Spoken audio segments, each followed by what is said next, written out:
بسم الله الحمد لله والصلاة والسلام على رسول الله وعلى آله وصحبه ومن والاه رب اشرح لي صدري ويسر لي أمري واحلل عقدة من لساني يفقهوا قولي. Mes frères et sœurs, on continue toujours cette noble série qu'on a commencée, qui est la biographie des 10 compagnons à qui il a été promis le paradis. Et aujourd'hui, nous avons rendez-vous avec un grand imam. Malheureusement, et je le dis avec beaucoup de peine, la majorité des musulmans ne connaissent absolument rien à son propos. La majorité de nos jeunes et de nos enfants ne le connaissent même pas. Alors que cette même génération connaît par cœur la vie des stars, des comiques, des chanteurs, des rappeurs, des footballeurs, etc. Aujourd'hui, nous avons rendez-vous avec le martyr vivant. Et méditez avec moi sur ces paroles. Aujourd'hui, nous avons rendez-vous avec le martyr vivant, l'homme à qui le paradis a été annoncé alors qu'il était en vie. En effet, il fait partie des 10 compagnons à qui le paradis a été promis. Mais il est également l'un des 8 premiers à embrasser l'islam. Et l'un des 5 convertis par la cause d'Abu Bakr as-Siddiq radiyallahu anhu an jami' as-sahaba. Et il est aussi l'un des 6 que Omar ibn Khattab radiyallahu anhu avait désigné pour l'assemblée de consultation. Savez-vous de qui il s'agit? Il est celui qui sacrifia sa vie pour le messager d'Allah alayhi salatu wassalam lors de la bataille de Uhud. Il s'agit du grand héros, le chevalier, le véridique, le pieux, le pur, l'adorateur. Il était le commerçant sincère, digne de confiance et généreux. Lorsqu'il était en difficulté, il faisait des efforts, et lorsqu'il était dans l'aisance, il était généreux. Il s'agit, sans trop tarder, de Talha ibn Ubaydillah radiyallahu anhu. Mes frères et sœurs, permettez-moi de vous poser une question qui ne va pas faire plaisir à tout le monde. Que connaissez-vous de ce compagnon? Que connaissez-vous de ce compagnon? Je demande à tous ceux qui sont présents et à tous ceux qui sont en train d'écouter cet enregistrement de se poser cette question. Qu'est-ce que je connais de Talha ibn Ubaydillah radiyallahu anhu? Si je te donne une feuille et je te dis écris-moi 10 lignes de sa vie, qu'est-ce que tu vas m'écrire? Le constat il est triste et ça fait vraiment mal au cœur de voir à quel point on s'est détaché de l'histoire de nos ancêtres rahimahumullah. Il est honteux de faire preuve d'une telle ignorance à l'égard de ces grands imams, les nobles compagnons du prophète alayhi salatu wassalam. Mon frère, ma sœur, que connais-tu de Talha ibn Ubaydillah radiyallahu anhu, l'homme qui a embrassé l'islam durant les premiers jours de la da'wah? En effet, alors que le prophète alayhi salatu wassalam commençait à semer les graines de l'islam, eh bien Talha ibn Ubaydillah radiyallahu anhu faisait partie de ces premiers. Ces véridiques dotés d'une nature saine, pure, ces intelligents dotés d'un cœur pieux et d'une âme droite. Plusieurs livres d'histoire rapportent, bien qu'il ait été très dur de savoir si cette information est authentique, en tout cas plusieurs livres d'histoire rapportent que Talha ibn Ubaydillah radiyallahu anhu était un commerçant digne de confiance, véridique, et qu'il faisait partie des grands commerçants de la Mecque. Un jour, un adorateur demanda au commerçant: y a-t-il parmi vous un commerçant dans le haram? Vous savez ce que c'est le haram? Talha radiyallahu anhu répondit: oui, je fais partie des habitants de le haram. L'homme lui dit alors: l'époque d'Ahmed, le sceau des prophètes, est arrivée, ne rate donc pas ce groupe béni. Ne rate donc pas ce groupe béni, subhanallah. Je ne vais pas m'attarder sur ce passage, mais nous savons tous que les gens du livre étaient conscients que l'arrivée du prophète alayhi salatu wassalam approchait. Allah tabaraka wa ta'ala dit dans sourate al-Baqarah, sourate 2, verset 146, الذين آتيناهم الكتاب يعرفونه كما يعرفون أبناءهم وإن فريقا منهم لا يكتمون الحق وهم يعلمون. Ceux à qui nous avons donné le livre, le reconnaissant comme ils reconnaissent leur enfant, or une partie d'entre eux cache la vérité alors qu'ils la savent. Et Allah Azza wa Jal a dit dans sourate As-Saf, sourate 61, verset 6, وَإِذْ قَالَ عِيسَى بْنُ مَرْيَمَ يَا بَنِي إِسْرَائِيلَ إِنِّي رَسُولُ اللَّهِ إِلَيْكُمْ مُصَدِّقًا لِمَا بَيْنَ يَدَيَّ مِنَ التَّوْرَاةِ وَمُبَشِّرًا بِرَسُولٍ يَأْتِي مِنْ بَعْدِي اسمه أحمد فلما جاءهم البينات قالوا هذا سحر مبين. Et quand Isa, le fils de Marie, dit: ô enfants d'Israël, je suis vraiment le messager d'Allah, à vous, confirmateur de ce qui est dans la Torah et antérieur à moi. et annonciateur d'un message à venir après moi dont le nom sera Ahmed. Le prophète Isa lui-même, alayhi salam, il a annoncé que le prophète qui allait venir après lui s'appelle Ahmed. Pourquoi il n'a pas dit Mohammed? Premièrement, dans Sahih al-Bukhari, vous pourrez retrouver que le prophète alayhi salam a dit j'ai 5 noms parmi eux Ahmed. D'accord? De même que Ahmed veut dire celui qui loue le plus Allah. Alors que Mohammed c'est celui qui loue Allah. Et il a été décrit dans le verset par la qualité la plus grande qu'il possède. Clair? Donc Isa alayhi salam il dit et annonciateur d'un messager à venir après moi dont le nom sera Ahmed. Puis quand celui-ci vint à eux avec des preuves évidentes, ils dirent c'est là une magie manifeste. Les gens du livre connaissent donc le prophète sallallahu alayhi wa sallam et ils étaient au courant de son arrivée. En effet, leur livre, la Torah et les évangiles l'ont annoncé. Talha ibn Ubaydillah radiyallahu anhu retourna donc vers la Mecque. Alors que la nouvelle s'y était propagée de nord en sud, d'est en ouest. Celle de la venue d'un prophète. Toute la Mecque parlait de cette nouvelle, de la prophétie de Muhammad ibn Abdullah sallallahu alayhi wa sallam. Et la première chose que fit Talha radiyallahu anhu, c'est qu'il demanda où est-ce qu'était Abu Bakr. Il demanda si Abu Bakr était rentré, s'il avait délaissé son commerce et comment est-ce qu'il avait agi à ce moment-là. On lui confirma qu'Abu Bakr radiyallahu anhu était rentré et qu'il avait suivi la religion de Muhammad sallallahu alayhi wa sallam. Et là il s'est dit Abu Bakr a suivi la religion de Muhammad. On lui répondit oui. Talha dit alors Abu Bakr est avec Muhammad. Et il savait que même à l'époque de la Jahiliya, Abu Bakr était véridique, vertueux, pur. Il ne mentait jamais. La Mecque entière ne l'a jamais accusé du moindre mensonge. Il n'avait jamais bu de vin au temps de la Jahiliya, non pas parce qu'il était illicite, puisqu'il ne l'était pas encore, mais parce que Abu Bakr était quelqu'un de digne, qui ne voulait en aucun cas s'enivrer et ainsi perdre cette dignité et cette place qu'il occupait aux yeux de son peuple. C'est pour cela qu'Abu Bakr radiyallahu anhu s'était interdit le vin. Quant à Muhammad ibn Abdullah sallallahu alayhi wa sallam, la Mecque lui avait unanimement accordé le surnom d'As-Sadiq al-Amin. C'est quoi As-Sadiq al-Amin? Le véridique, le digne de confiance. Lui aussi, Nabi alayhi salatu wa sallam n'avait jamais été le sujet du moindre mensonge pendant 40 ans. Parce que comme vous le savez, il a reçu la révélation à l'âge de 40 ans.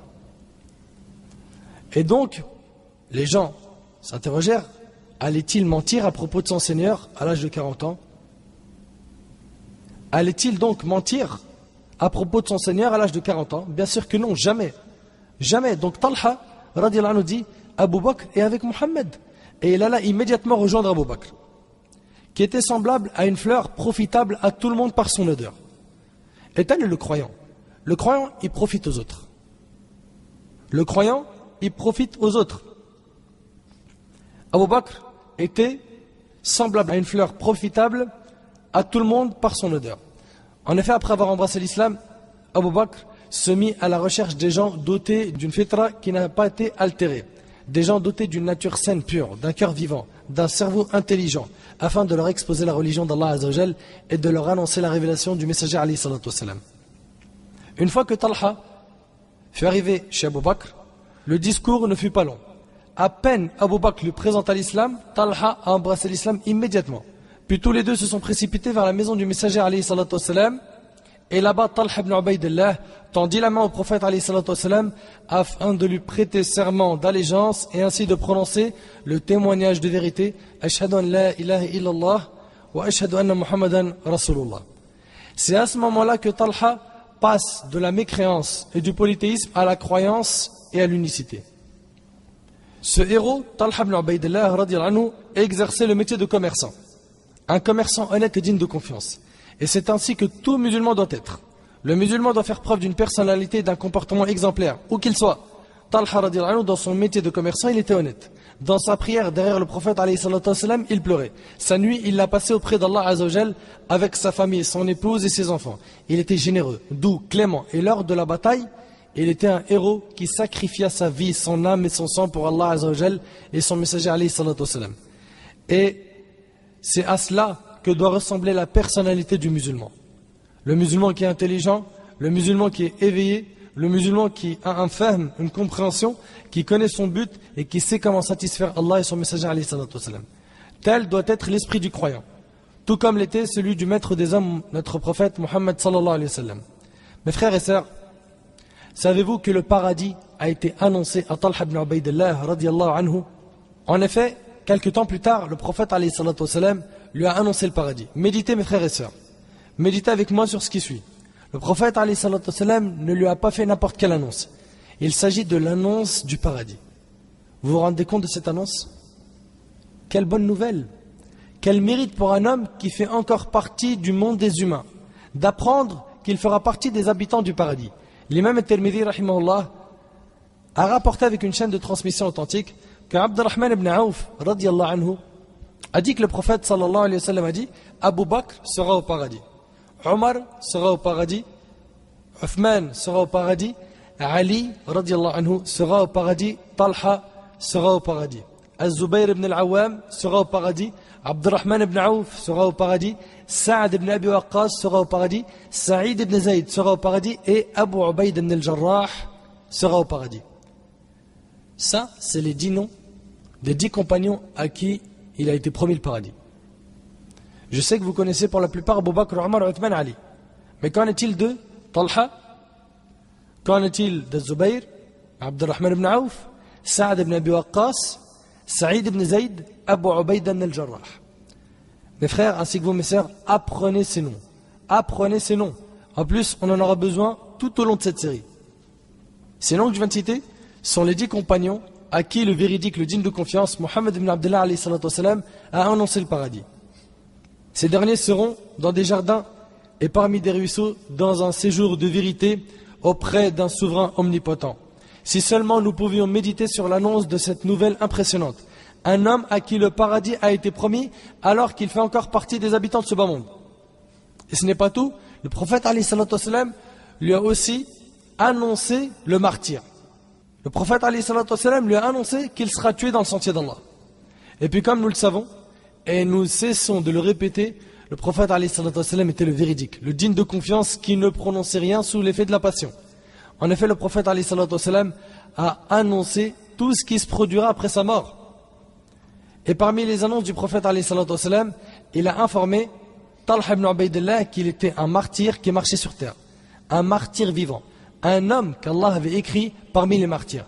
Et nous savons tous que les martyrs sont vivants. Et nous allons à présent voir ensemble la grandeur de ce mérite. L'imam Muslim, rahimahullah, rapporte selon Abu Hurayra radiyallahu anhu, le prophète alayhi salatu wassalam était un jour sur la montagne de Hira. Puis la montagne se mit à trembler. Le prophète alayhi salatu wassalam lui dit: reste calme Hira. Vous connaissez sûrement la version qui dit reste immobile Uhud. Mais ici, c'est reste calme Hira, car il y a qu'un prophète, un véridique ou un martyr. Et le prophète alayhi salatu wassalam cita les martyrs qui étaient sur cette montagne. Il a dit Abu Bakr, Omar, Uthman, Ali, Talha, Az-Zubayr, Saad ibn Auf et Saïd ibn Zayd. Tout cela, le prophète alayhi salatu wassalam annonce qu'ils sont martyrs. Parmi eux, Talha, notre héros du jour. Ce hadith est donc un témoignage de la part de celui qui ne témoignait jamais sous l'effet de la passion, alayhi salatu wassalam, en faveur de Talha. Et quelle était cette faveur? Le martyr. Et dans une version très touchante, dans le Musnad de l'imam Ahmad, ainsi que Sunan al-Tirmidhi et d'autres parmi les savants, avec une chaîne de transmission valide, qu'un jour un bédouin vint voir le prophète alayhi salatu wassalam et le questionna au sujet du verset suivant. Le verset où Allah tabaraka wa ta'ala dit, dans Surat al-Ahzab, Surat 33, verset 23, Min al-mu'minina rijal. Min al-mu'minina rijalun sadaqu ma'ahadu Allah alayhi. فمنهم من قضى نحبه ومنهم من ينتظر وما بدلوا تبديلا. Il est parmi les croyants des hommes. Parmi les croyants, il y a des hommes. Écoute bien, il est parmi les croyants des hommes qui ont été sincères dans leur engagement envers Allah. Certains d'entre eux ont atteint leur fin et d'autres attendent encore. Et ils n'ont varié aucunement dans leur engagement. Méditez bien avec moi sur ce verset. Allah Azza wa Jalla a dit: il est parmi les croyants des hommes qui ont été sincères dans leur engagement envers Allah. Certains d'entre eux ont atteint leur fin. C'est-à-dire quoi, certains d'entre eux ont atteint leur fin? On y arrive. Et d'autres attendent encore et ils n'ont varié aucunement dans leur engagement. Le bédouin a questionné le prophète alayhi salatu wassalam, qui parmi les compagnons ont atteint leur fin? Le prophète alayhi salatu wassalam regarda Talha ibn Ubaydillah radiyallahu anhu et dit: celui-ci a atteint sa fin. Et c'est un énorme mérite. Et je ne sais pas si vous êtes conscient de ce que veut dire celui-ci a atteint sa fin. Ce hadith décrit un homme qui a tenu son engagement jusqu'à rencontrer son Seigneur Tabaraka wa Ta'ala en étant un martyr sincère. En étant un martyr sincère. Certains d'entre eux ont atteint leur fin. Signifie que ceux-ci ont témoigné de la shahada auprès d'Allah et qu'il s'est promis de tenir cet engagement jusqu'à ce qu'il meure martyr en ayant tenu cet engagement sans avoir menti, modifié, falsifié ou trahi l'engagement. À présent, est-ce que vous êtes conscient du privilège de ce compagnon? Le prophète annonce à Talha ibn Ubaydillah qu'il est concerné par ce verset, qu'il est de ceux qui ont atteint leur fin, alors qu'il faisait encore partie des habitants de ce bas monde. Arrivez-vous à imaginer que cet homme connaissait déjà sa fin? Que demander de plus? T'imagines, on te dit, toi, tu vas mourir martyr. Ta fin, elle est bonne. Ça y est, elle est garantie. Imagine un petit peu. Imagine qu'on t'annonce que tu vas mourir en prière, prosterné. Ou qu'on te dit, tu vas mourir devant la Kaaba en train de lire du Coran. Tout en sachant que le prophète a dit, les actes ne valent que par leur fin. Innamal a'mal bil khawatim. À quoi va ressembler ta fin et la mienne, mon frère? J'ai déjà posé cette question plusieurs fois, mais il est important de se la reposer tout le temps. Parce qu'elle fait mal. Elle fait mal et on est souvent plongé dans les passions, dans la dunya et pire encore dans l'insouciance. Al-ghafla. Être insouciant. Il n'y a pas pire que ça. C'est qu'Allah subhanahu wa ta'ala, il t'a donné la santé, il t'a donné à manger, il t'a donné à boire, il t'a donné un toit. Alhamdulillah, tu as ta famille auprès de toi. Certains parmi nous-mêmes travaillent et gagnent de l'argent, mais on arrive de temps en temps à oublier Allah. Ou des fois on arrive à oublier Allah trop souvent. Et sachez une chose, c'est qu'il n'est garanti à personne d'avoir une bonne fin. Personne d'entre nous n'est sûr de mourir sur la ilaha illallah. Personne n'est à l'abri du stratagème d'Allah. Wallahi al-azim, que les personnes sincères ont le cœur qui se déchire par la crainte de ce souci. Est-ce qu'Allah il accepte de leur part? Et après, les grands compagnons, ils faisaient les actions et ils n'avaient aucune garantie et ils n'étaient pas sûrs d'eux concernant l'acceptation de l'œuvre. Nous aujourd'hui, on vise quoi? La quantité et non la qualité de l'action.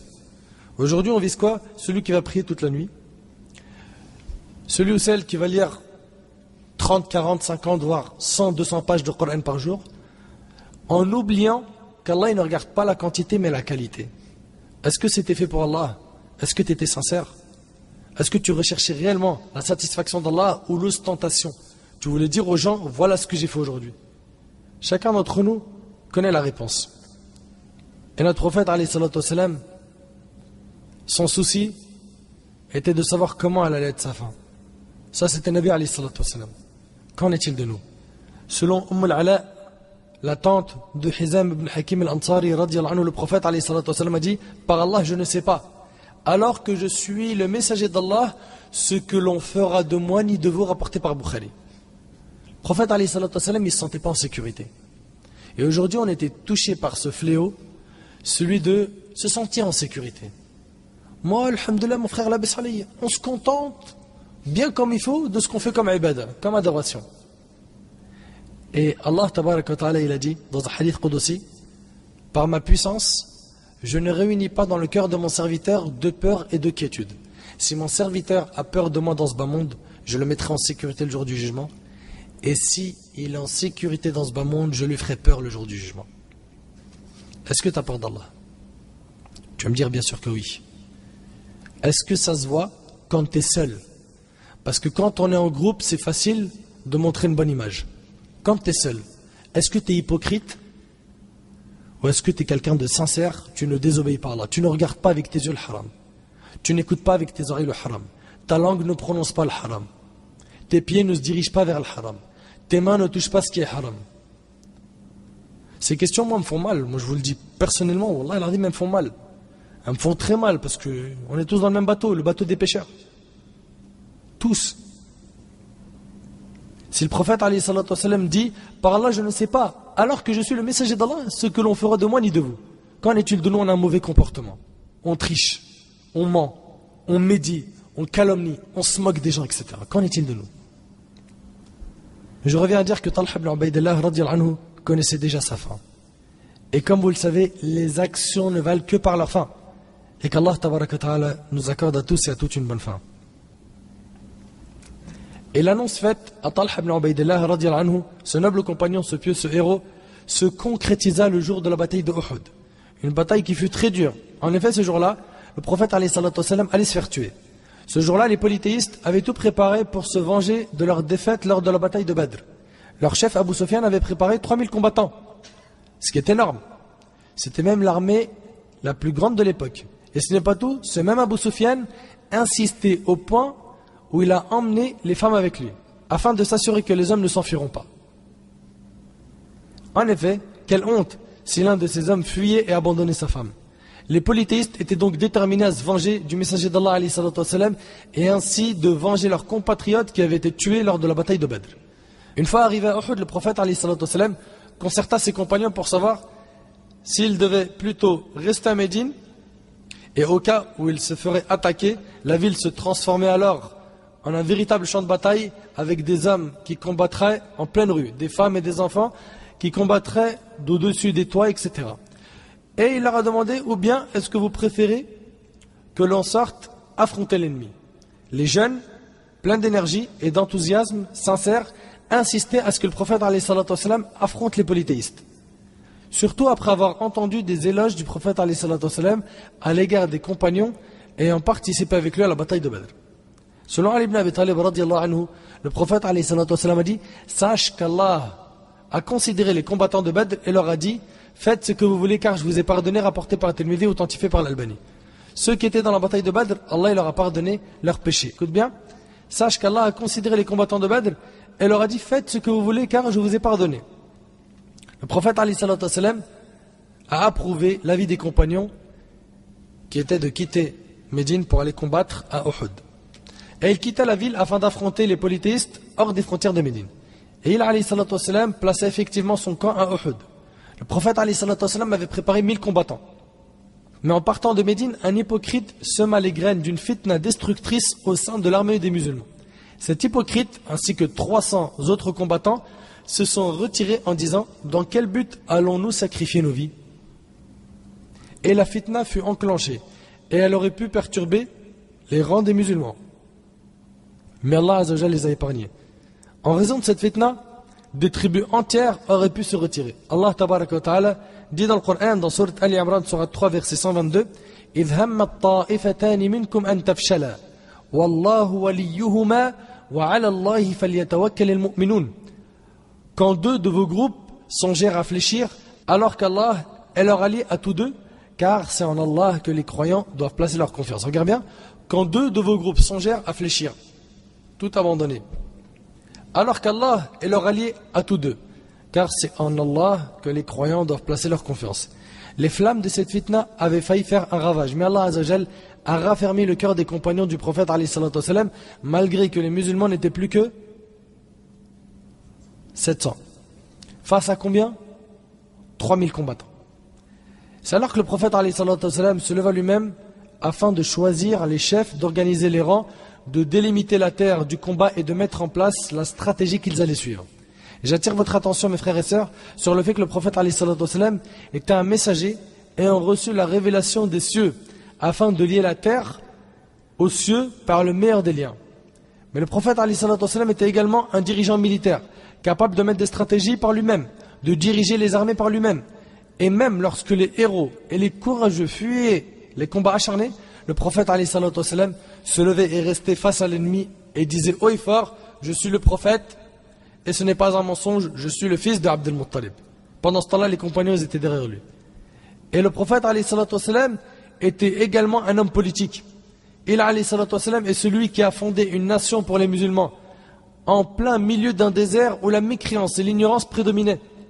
Mais en très peu de temps, aucun autre édifice ne pouvait rivaliser avec l'édifice qu'avait fondé le prophète sallallahu alayhi wa sallam. Le prophète alayhi salatu wassalam était un homme pieux, adorateur, soumis aux ordres divins, qui multipliait le repentir. Un homme qui a adoré Allah comme personne ne l'a jamais adoré.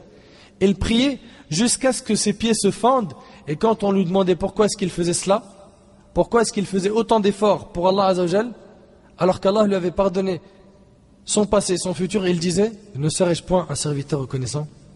Le prophète alayhi salatu wassalam était également le prédicateur.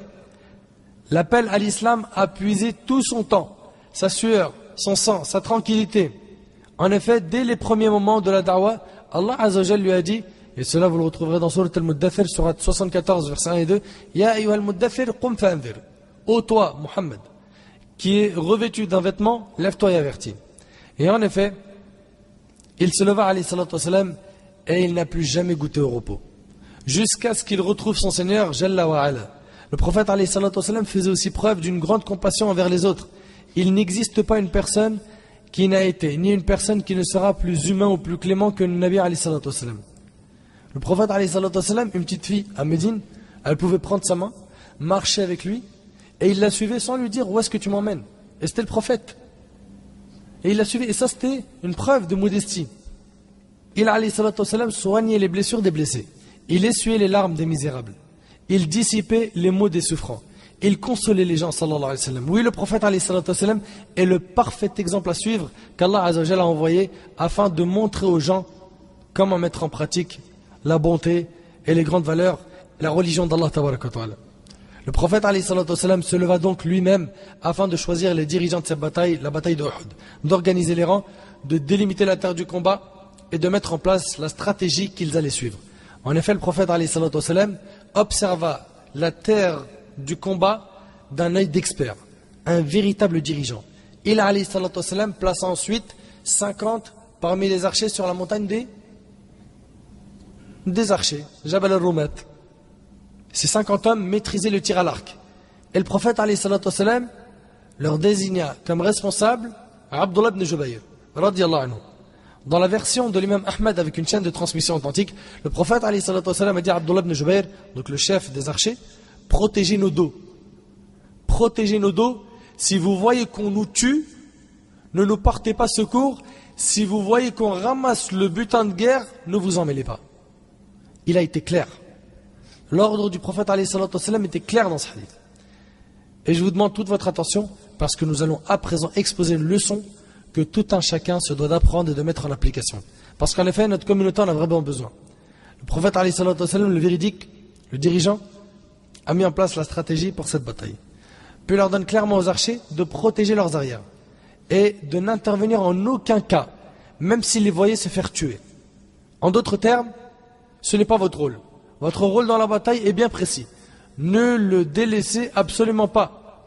Ne délaissez absolument pas votre rôle, en aucun cas, et ce jusqu'à la fin de la bataille, quelles que soient les circonstances. Puis la bataille commença. Plus encore, elle s'acheva rapidement en faveur des musulmans. Et je ne dis pas cela par compassion, non, c'est une réalité. Les musulmans ont gagné effectivement la bataille. L'imam al-Bukhari, rahimallah, a rapporté qu'Al-Bara ibn Azib radiyallahu anhu a dit: lorsque nous les avons rencontrés, ce fut leur défaite. Et nous vîmes les femmes se diriger vers la montagne. La bataille s'était donc achevée et les combattants adverses se sont enfuis, suivis par leurs femmes qu'avait amené Abu Sufyan afin de s'assurer que les hommes ne fuiront pas. Mais au moment de ce combat acharné, tout le monde prit la fuite. Tout le monde prit la fuite. Allah Azza wa Jal a dit dans Surat Ali Imran, Surat 3, verset 152, وَلَقَدْ صَدَقَكُمُ اللَّهُ وَعْدَهُ إِذْ تَحُسُّونَهُمْ بِإِذْنِهِ حتى إذا فشلتم وتنازعتم في الأمر وعصيتم من بعد ما أراكم ما تحبون منكم من يريد الدنيا ومنكم من يريد الآخرة ثم صرفكم عنهم ليبتليكم ولقد عفا عنكم والله ذو فضل على المؤمنين. Et certes, Allah a tenu sa promesse envers vous, quand par sa permission, vous les tuez sans relâche. Dans le verset, on voit quoi? Que les musulmans, ils étaient en train de les tuer sans relâche. Que c'était eux qui menaient comme il faut la bataille. Donc, on a dit que l'ennemi prit la fuite. Et c'est là que l'erreur s'est produite. On peut même dire que c'est là que la défaite débuta. Et en effet, la victoire se transforma rapidement. Méditez avec moi sur le verset. Allah Azza wa Jal dit: quand par sa permission vous les tuez sans relâche, jusqu'au moment où vous avez fléchi, où vous vous êtes disputé à propos de l'ordre donné. Et vous avez désobéi après qu'il vous ait eu montré la victoire que vous aimiez. Il en était parmi vous qui désiraient la vie d'ici-bas, et il en était parmi vous qui désiraient l'au-delà. Puis, il vous a fait reculer devant eux afin de vous éprouver, et certes, il vous a pardonné. L'essentiel, c'est ça. Allah Azza wa Jalla, il a pardonné aux compagnons radiyallahu anhum. Et certes, il vous a pardonné, et Allah est détenteur de la grâce envers les croyants.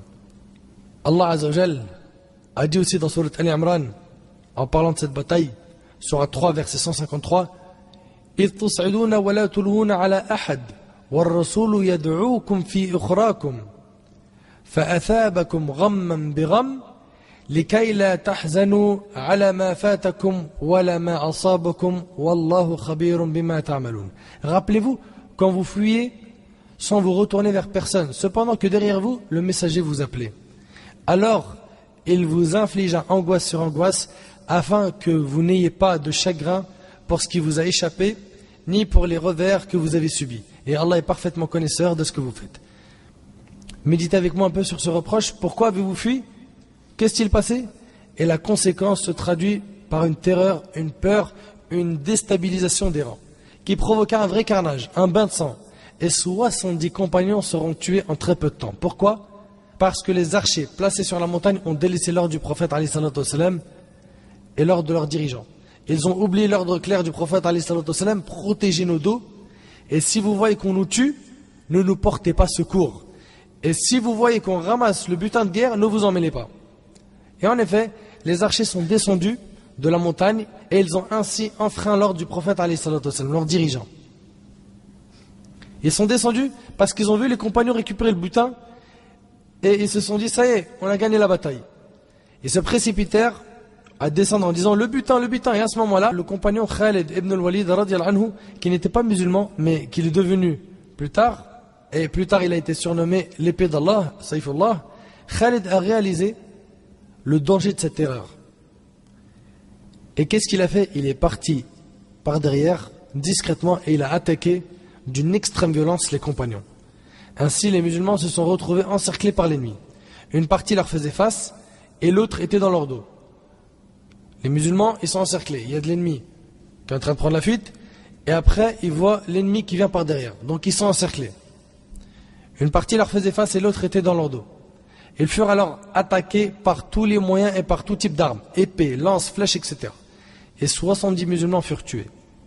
Alors que les musulmans avaient bel et bien déjà achevé la bataille en leur faveur. Et enfin, la bataille s'acheva. Telle était la conséquence de la désobéissance. Telle est la conséquence d'aller à l'encontre d'un seul des ordres du prophète alayhi salatu wassalam. Mes frères et sœurs, ouvrez donc vos oreilles. Ceux-ci étaient des compagnons. Les compagnons qui étaient les meilleurs après les messagers et les prophètes. Et lorsqu'une partie d'entre eux, et non leur ensemble, je n'ai pas dit l'ensemble des archers, mais bien une partie d'entre eux, lorsqu'une partie d'entre eux a désobéi à un seul ordre du prophète alayhi salatu wassalam, c'est l'ensemble de l'armée qui fut vaincue. La leçon à tirer de cette histoire est que la désobéissance aux ordres divins et prophétiques constitue une défaite et une perte aussi bien dans ce bas monde que dans l'au-delà. Tout comme l'obéissance à Allah et à son messager alayhi salatu wassalam n'est qu'une joie et un apaisement aussi bien dans ce bas monde que dans l'au-delà. Plus encore, elle est une gloire et un raffermissement dans ce bas monde, tout comme elle est un secours dans l'au-delà. Allah Azza wa Jal a dit dans Surat Al-Imran, Surat 3, verset 165, أَوَلَمَّ أَصَابَتْكُمْ مُصِيبَةٌ قَدْ أَصَبْتُمْ مِثْلَيْهَا قُلْتُمْ أَنَّ هَذَا. Quoi? Quand un malheur vous atteint, mais vous en avez jadis infligé le double, vous dites d'où vient cela? Comment être vaincu alors que notre dirigeant est le messager d'Allah alayhi salatu wassalam? Comment être vaincu alors que nos ennemis sont les polythéistes? La réponse à ces questions est qu'Allah Azza wa Jal nous a fixé des règles de vie dans ce bas monde. Et ces règles ne peuvent ni être changées, ni satisfaire telle ou telle personne simplement pour ce qu'elle est. Je vous pose la question, est-ce que les musulmans peuvent perdre? Est-ce que les musulmans peuvent échouer? Oui, et je vous le dis d'une manière crue. Et c'est ainsi que je dois le dire, justement pour appuyer le fait que par l'obéissance à Allah et son messager alayhi salatu wassalam, on aura la réussite. Alors que la désobéissance aux ordres d'Allah et de son messager alayhi salatu wassalam est une perte, un échec, une défaite, une perdition, aussi bien ici-bas que dans l'au-delà. Allah Azza wa Jal a dit dans Surat Al-Anfal, Surat 8, verset 53, ذلك بأن الله لم يكن مغيرا نعمة أنعمها على قوم حتى يغيروا ما بأنفسهم وأن الله سميع عليم. C'est qu'en effet, Allah ne modifie pas un bienfait dont il a gratifié un peuple avant que celui-ci change ce qui est en lui-même. Et Allah est audient et omniscient. Écoute bien, avant que celui-ci change ce qu'il est en lui-même. C'est-à-dire que dans le verset, on voit que si tu ne changes pas ton propre état et que le peuple ne change pas son propre état, il n'y a pas de réussite. Et dans Sourate Al-Ra'd, Allah Tabaraka wa Ta'ala a dit, dans la Sourate 13, verset 11, Inna Allah la yughayyiru ma biqawmin hatta yughayyiru ma bi anfusihim. Allah ne modifie point l'état d'un peuple tant que les individus qui le composent ne modifient pas ce qu'il y a en eux-mêmes. On est tous en train de se dire, mais pourquoi ça se passe comme ça en Palestine? Pourquoi est-ce que les musulmans souffrent ici et là-bas, etc. Mais commence déjà par voir, nous les musulmans de manière générale, comment est-ce qu'on se comporte avec Allah Azza wa Jal. Comment? Tu verras la catastrophe. On aura le secours d'Allah uniquement quand on appliquera les ordres d'Allah et ceux du prophète alayhi salatu wassalam. Le tout premier pas que nous devons entreprendre est donc l'obéissance à Allah et à son messager alayhi salatu wassalam. Et même après des millions, voire des millions d'années, la communauté ne réussira que lorsqu'elle mettra cela en application. Le succès se trouve dans ce verset. Dans le verset de Sourate Al-Baqarah, sur 2, verset 285, le verset où Allah Tabaraka wa Ta'ala dit وَقَالُوا سَمِعْنَا وَأَطَعْنَا غُفْرَانَكَ رَبَّنَا وَإِلَيْكَ الْمَصِيرُ. Et ils ont dit, nous avons entendu et obéi, nous implorons ton pardon, c'est à toi que sera le retour. Après que les polythéistes aient attaqué les musulmans par derrière, leur cible première fut le prophète alayhi salatu wassalam. Ils virent à ce moment-là une occasion de le tuer, sallallahu alayhi wa sallam, et ainsi de mettre définitivement fin à la transmission du message de l'islam et à la propagation de cette lumière.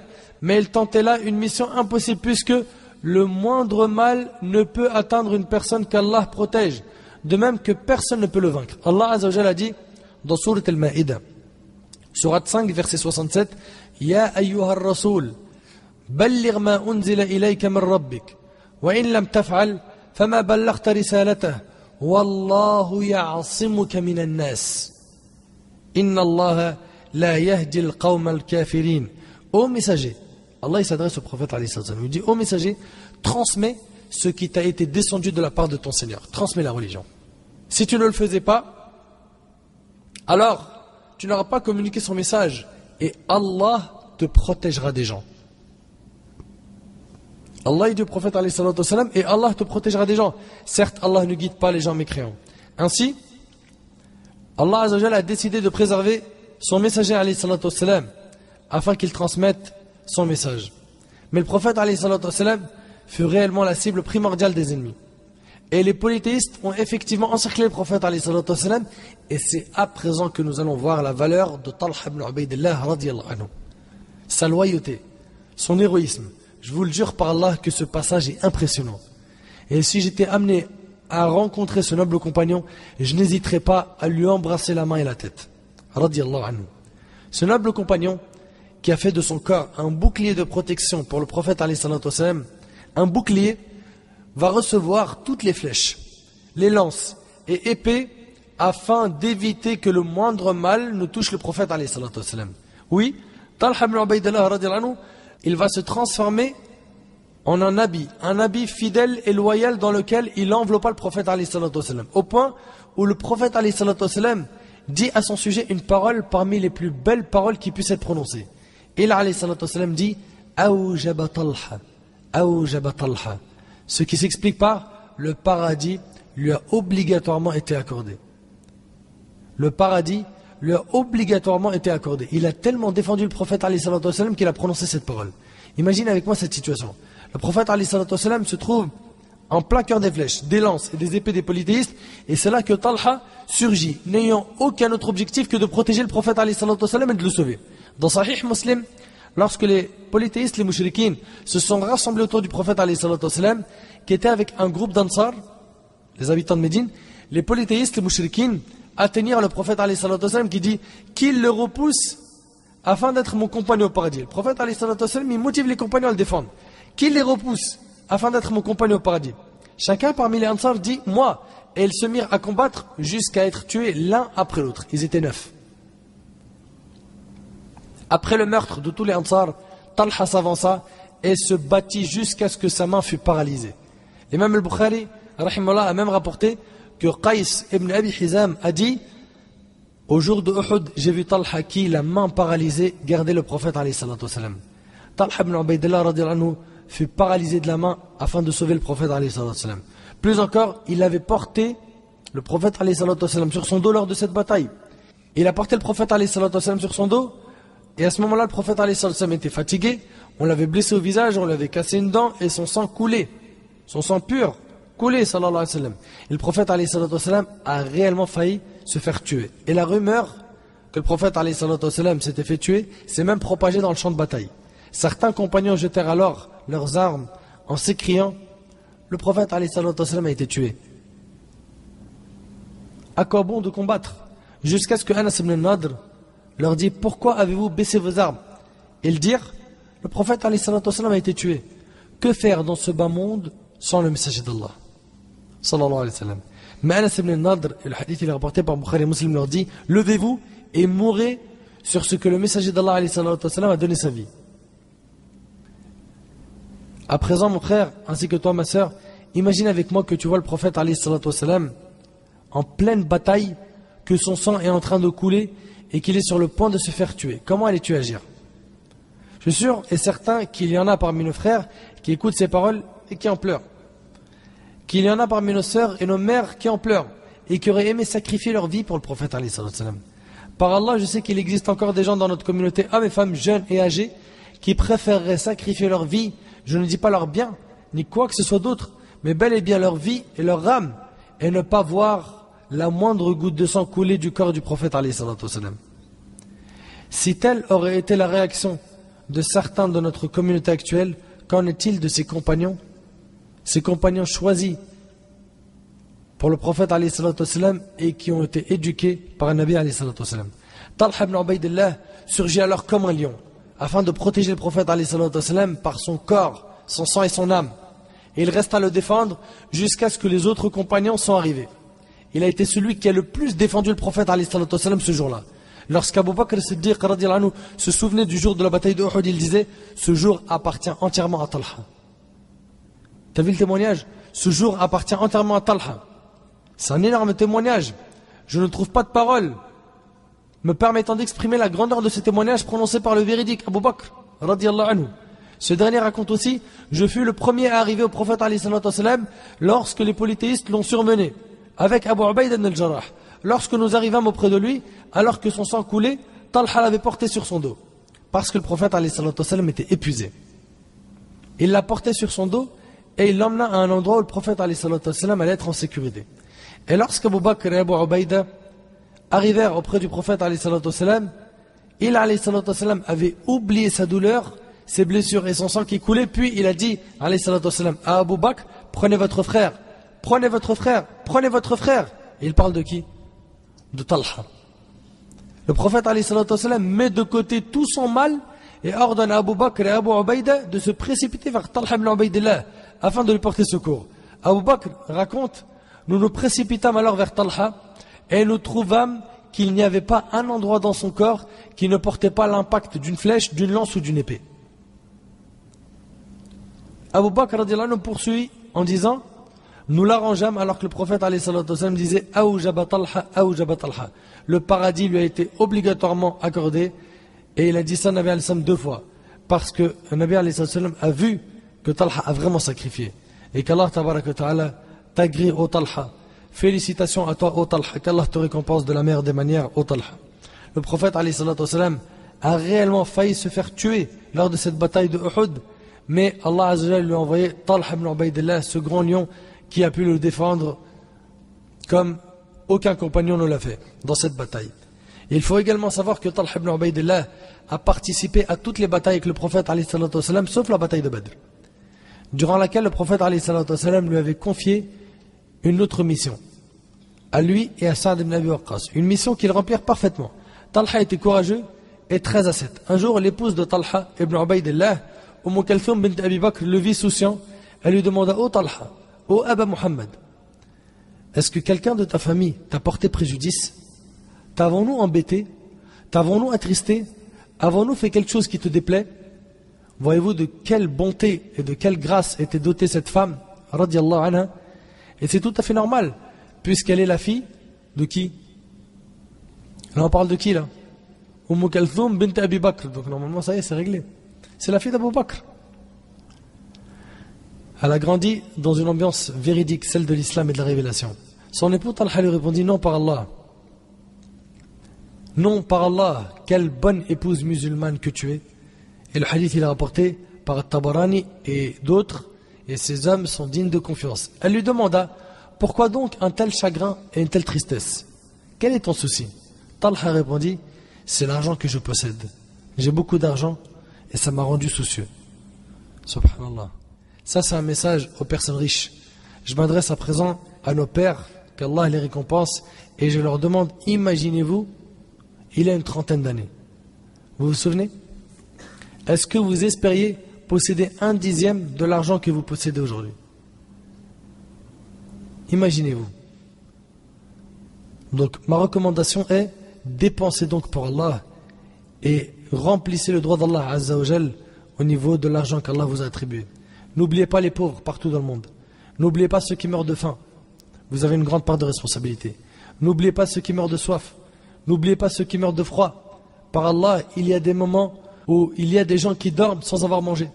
Des gens qui n'ont pas les moyens de se soigner ou d'acheter des médicaments. Des gens qui n'ont pas de quoi s'habiller. Et en parallèle, il existe des gens de notre communauté qui possèdent des sommes d'argent qu'eux-mêmes ne connaissent même pas. Tellement que ces sommes sont gigantesques. Talha répondit donc: ce qui le rend soucieux, c'est qu'il a trop d'argent. Alors que chez nous, au contraire, c'est pas un souci.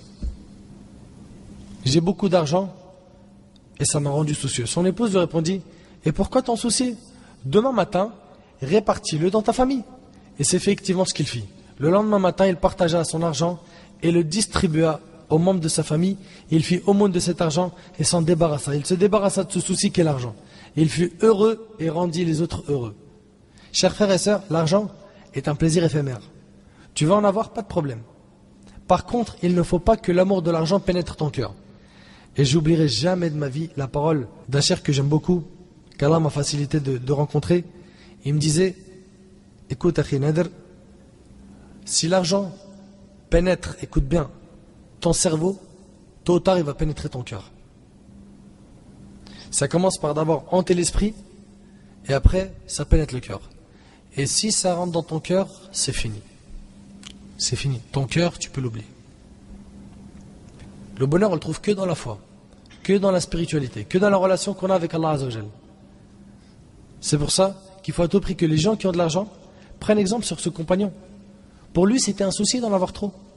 Parce que qui dit en avoir trop, c'est que, il faut faire de plus en plus attention sur la provenance de cet argent, être sûr et garantir qu'on n'a aucun euro douteux dans notre argent, faire attention à payer zakat el-mal, ce pilier de l'islam qui a été délaissé, et jusqu'à maintenant on a des centaines et des milliers de musulmans, et je pèse mes mots, qui ne savent pas comment calculer zakat el-mal. Ils ne savent pas. C'est un pilier de l'islam et il ne sait pas. Il se dit: comment on fait pour payer la zakat? Il sort une aumône pendant Ramadan, il dit: c'est bon, j'ai payé la zakat. D'où tu nous ramènes ça? Et celui qui a de l'argent, il doit faire aussi attention à la vantardise. Parce que généralement, ceux qui ont de l'argent, ils penchent vite vers la vantardise. Et à l'excès. Car beaucoup parmi eux commettent des excès dans les dépenses. Allah il a dit: mangez et buvez, ne commettez pas d'excès. Tu veux manger, tu veux boire, tu veux faire tes achats, etc. Pas de problème, mais commets pas d'excès, reste dans le juste milieu. Tel a été notre compagnon Talha ibn Ubaydillah radiyallahu anhu. Et pour faire court, car j'ai envie de vous libérer, surtout que la salat elle est dans pas longtemps, Talha ibn Ubaydillah radiyallahu anhu s'est fait tuer par une flèche lors de la bataille du chameau. Ça vous dit quelque chose, la bataille du chameau? Il s'est fait tuer par une flèche lors de la bataille du chameau en l'an 36 de l'Hégire. Il avait à ce moment-là 64 ans. Ali ibn Abi Talib radiyallahu anhu alla alors le voir. Il le prit dans ses bras, lui essuya le visage et la tête de la poussière qui les couvrait, puis il dit: il est difficile pour moi, ô Abu Muhammad, de te voir couvert de poussière. Puis Ali radiyallahu anhu se mit à pleurer en disant: par Allah, j'aurais aimé mourir 20 ans avant ce jour. Tellement c'était une grande perte pour les compagnons d'avoir perdu. Talha ibn Ubaydillah radiyallahu anhu retient que ce héros a marqué le coup dans la bataille de Uhud, qu'il a été le vêtement de Nabi alayhi salatu wassalam, qu'il l'a protégé de tout, retient que c'était un ascète, que c'était quelqu'un qui ne s'occupait pas, comme nous, du bas monde et de gagner sans donner le droit d'Allah. Car en islam, il n'est pas interdit de gagner de l'argent et d'avoir même beaucoup d'argent et d'avoir même une grande maison et une voiture qui est belle, mais il faut faire attention à ne pas tomber dans l'excès et dans la vantardise. Dans l'excès et dans la vantardise. C'est pas parce qu'Allah t'a donné beaucoup d'argent que tu vas aller acheter des voitures, par exemple, à 200 000 euros. C'est un excès. C'est un excès. Pour bien moins que cela, tu peux avoir quelque chose de correct. Pour finir, ikhwani wa akhawati, je demande à Allah tabaraka wa ta'ala d'accepter les œuvres de Talha ibn Ubaydillah, de le récompenser pour tout ce qu'il a fait de bien, ainsi que tous les nobles compagnons du messager d'Allah alayhi salatu wassalam. Essayons un petit peu de profiter de ces biographies, ne serait-ce qu'en faisant le 10e de ce qu'il faisait.